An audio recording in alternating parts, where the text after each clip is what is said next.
Welcome back. Cooker bomb ವಿಚಾರದಲ್ಲಿ ಡಿಕೆಶಿ ಸ್ಫೋಟಕ ಹೇಳಿಕೆ ಸಂಬಂಧ ಕಾಂಗ್ರೆಸ್ ಹೈಕಮಾಂಡ್ನ ಟಾರ್ಗೆಟ್ ಮಾಡಿದೆ ಬಿಜೆಪಿ. ಈ ಬಗ್ಗೆ ಮಾತನಾಡಿರುವಂತ ಮುಖ್ಯಮಂತ್ರಿಗಳು ಸೋನಿಯಾ ಗಾಂಧಿ, ರಾಹುಲ್ ಗಾಂಧಿ, ಮಲ್ಲಿಕಾರ್ಜುನ ಖರ್ಗೆ ದೇಶಭಕ್ತರ ಪರವಾಗಿದ್ದಾರಾ ಅಥವಾ ಭಯೋತ್ಪಾದಕರ ಪರ ಇದ್ದಾರಾ ಅಂತ ಸ್ಪಷ್ಟಪಡಿಸಲಿ ಅಂತ ಹೇಳಿದ್ದಾರೆ.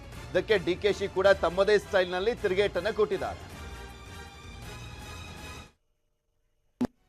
ಉದ್ದೇಶ ಇರೋದು ಬಹಳ ಸ್ಪಷ್ಟವಾಗಿದೆ. ಅವನು 10 ಹಲವಾರು ಹೆಸರು ಬದಲಾವಣೆಯನ್ನು ಮಾಡಿ, ಐಡೆಂಟಿಟಿ ಬದಲಾವಣೆಯನ್ನು ಮಾಡಿ, ಈಗಾಗಲೇ ಹಿಂದೆ 2-3 ಕೇಸುಗಳಲ್ಲಿ ಸಿಕ್ಕಾಕ್ಕೊಂಡು ಅವನು ನೋನ್ ಟೆರರ್ ಲಿಂಕ್ ಇರೋನಂತ ಎಸ್ಟಾಬ್ಲಿಷ್ ಆದಮೇಲೆ ಅದು ಸಂಪೂರ್ಣವಾದಂಥ ಮಾಹಿತಿ ಮಾಡ್ತಾಯಿದೆ. ಅಷ್ಟೇ ಅಲ್ಲ, ದೇಶದ ಹೊರಗಡೆನೂ ಕೂಡ ಲಿಂಕ್ ಇರುವಂಥದ್ದು ಈಗಾಗಲೇ ಸ್ಪಷ್ಟ ಆಗ್ತದೆ. ಇಂಥ ಒಂದು ಸಂದರ್ಭದಲ್ಲಿ KPCC ಅಧ್ಯಕ್ಷರು ಅದು ಆಕಸ್ಮಿಕ ಆಗಿದೆ, ಇನ್ನೊಂದು ಏನೋ ಪ್ರಕರಣ. ಉಪ್ಪಿನಕಾಯಿ ಬರೀ ಊಟಕ್ಕೆ ಮಾತ್ರ ಅಲ್ಲ, ದುಡಿಮೆ ಕೂಡ. ಇವರು ಉಪ್ಪಿನಕಾಯಿ ಬಿಸ್ನೆಸ್ ಮಾಡಿ ತಿಂಗಳಿಗೆ 5 ಲಕ್ಷ ಸಂಪಾದನೆ ಮಾಡ್ತಾರೆ. ನೀವು ಮಾಡಬೇಕಾ? ಫ್ರೀಡಮ್ ಆ್ಯಪನ್ನು ಈಗಲೇ ಡೌನ್ಲೋಡ್ ಮಾಡಿ. ಚಾಕಕ್ ಮಾಡ್ತಾರೆ ಅನ್ನೋದು ನಿಜವಾಗ್ಲೂ ಕೂಡ ಶೋಭೆ ತರುವಂಥದ್ದಲ್ಲ. ಎರಡನೇದಾಗಿ ಅವರ ನೀತಿಯೇ ಇದಾಗಿದೆ.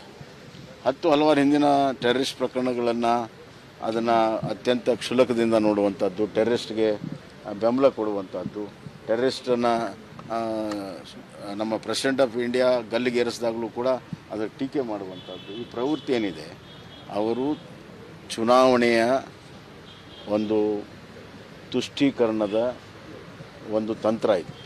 ಈ ಥರ ಮಾತನಾಡಿದರೆ ಅವರಿಗೆ ಮೈನಾರಿಟಿಯ ಓಟುಗಳು ಬರ್ತಾವನ್ನುವಂಥ ಒಂದು ಹಳೆಯ ತಂತ್ರ ಇದು.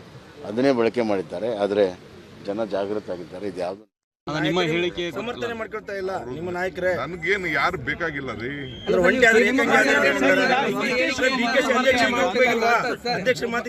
ಅಧ್ಯಕ್ಷರ ಹೇಳಿಕೆಯನ್ನ ಯಾವ ನಾಯಕರು ಸಮರ್ಥನೆ ಮಾಡಿಲ್ಲ, ನೀವೇನು ಒಂಟಿ ಆದ್ರ ಅಂತ. ನನಗೆ ಯಾರ ಸಮರ್ಥನೆನೂ ಬೇಕಾಗಿಲ್ಲ. ನನ್ನ ಸ್ಟ್ಯಾಂಡು, ನನ್ನ ಮಾಹಿತಿ ಪಕ್ಕಾ ಇದೆ. ನಾನು ಒಬ್ಬ ಪಕ್ಷದ ಅಧ್ಯಕ್ಷರಾಗಿ ನಾನು ಏನು ಹೇಳ್ತಾ ಇದ್ದೀನಿ ಅಂತಂದರೆ, BJPಯವರು ತನ್ನ ತಪ್ಪುಗಳನ್ನು ಮುಚ್ಚಿಕೊಳ್ಳಿಕ್ಕೆ ಒಂದು ದೊಡ್ಡ ಪ್ರಯತ್ನವನ್ನು ಮಾಡಿದ್ರು, ಡಿವೇಟ್ ಮಾಡಿದ್ರು ಅಂತ ಹೇಳಿದ್ದೇನೆ. ಅನೇಕ ಇಂಥ ಒಂದೇ ಅಲ್ಲ, ಬೇಕಾದಷ್ಟು ಘಟ್ಟಗಳನ್ನ ಮುಚ್ಚಿದ್ದಾರೆ.